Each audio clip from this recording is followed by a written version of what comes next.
Hello, everyone. My name is Henry Kenney III, and I am here with Miss Tara August. How are you doing today? I'm great. How are you, Henry? I'm doing well, thank you. So, Ms. August is the Vice President of Talent Acquisitions at Turner Sports. Can you tell us a little bit about what you do? Sure. So the easiest way to put it is I do all the hiring and firing of famous people.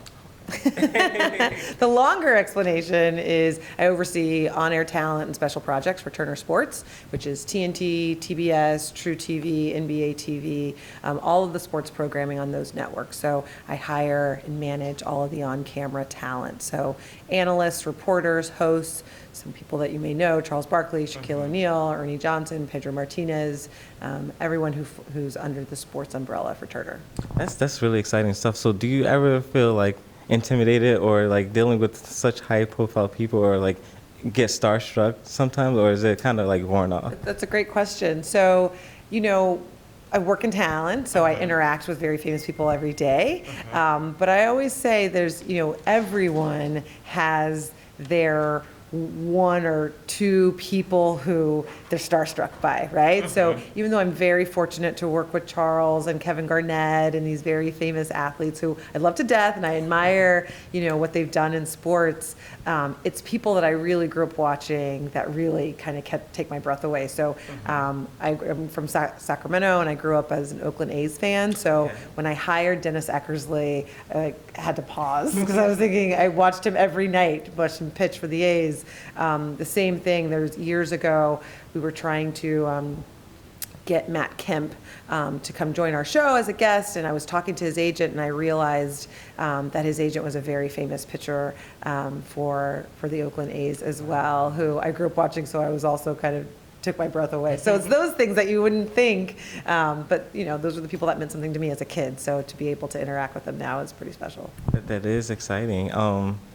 So another question I have is for the sports journalists who want to get into that field and want to get to the level of those people in journalism, what advice or how could they navigate themselves and prepare themselves now to get there? So the good news is that the media landscape is changing, right? So you are in this unique position to create your own content now. So I'd say take advantage of that. People should be using social media to develop their skills and hone their own platform. And we didn't have this 10, 20 years ago. You had to be at the mercy of a network taking a chance on your radio station. Now you can create your own voice online via social media and really cultivate what you want to talk about, who you want to talk to, and putting yourself out there that could easily get the attention of hundreds and thousands of people. So that's the first place to start. The other thing is don't turn down any opportunity. If your dream is to be on Inside the NBA as an analyst or a host on SportsCenter or a reporter for Fox Football, that doesn't mean that if you get a radio opportunity, you shouldn't take it. Take that, sharpen your skills, learn how to interview people, learn how to fill dead air, get creative, come up with feature ideas, take every opportunity. No opportunity is too big or small to get you to where you're trying to go. You shouldn't just focus on the end result. I agree. So were there any opportunities that you may have missed or like passed on when you were emerging in this field? Henry, fortunately, I was smart enough to take every opportunity. So yeah, I wouldn't say that there was anything missed. Now, certainly were there things that I thought opportunities should have worked out in my favor? Absolutely. After undergrad, I went to San Diego State for undergrad, and I lived in San Diego. San Diego Chargers were my favorite team.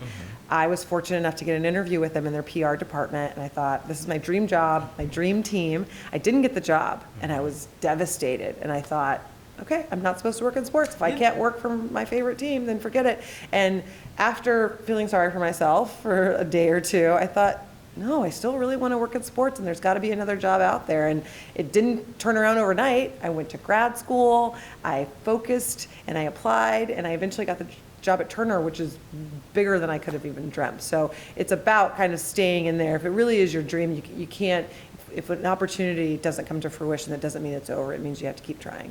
That's honestly really true, because you don't want to give up. It's like after one failure, just gotta keep pushing, even if it doesn't really work out, Absolutely. and because it just might not have been meant to be. So, what brings you to NABJ this year? I try to come every year. This is my 12th or 13th year attending, so I just enjoy networking. I enjoy meeting fresh new faces, and just, the partnership of all of NABJ that brings with it. And we are glad that you're here. So, and I want to thank you again for taking the time out last minute to come interview with us. I appreciate it. Thank you for having me. And how can people keep up with you if you have any like public Instagram, socials, anything like that? You can always follow Turner, right? So like our handles are at TNT, at TBS, at True TV, at NBA TV, at NBA on TNT is a great social handle to follow if you really want to see some good content. Okay, great. You can also follow NABJ at NABJ Official on Instagram and NABJ on Twitter. Thank you for coming, and we'll see you next time.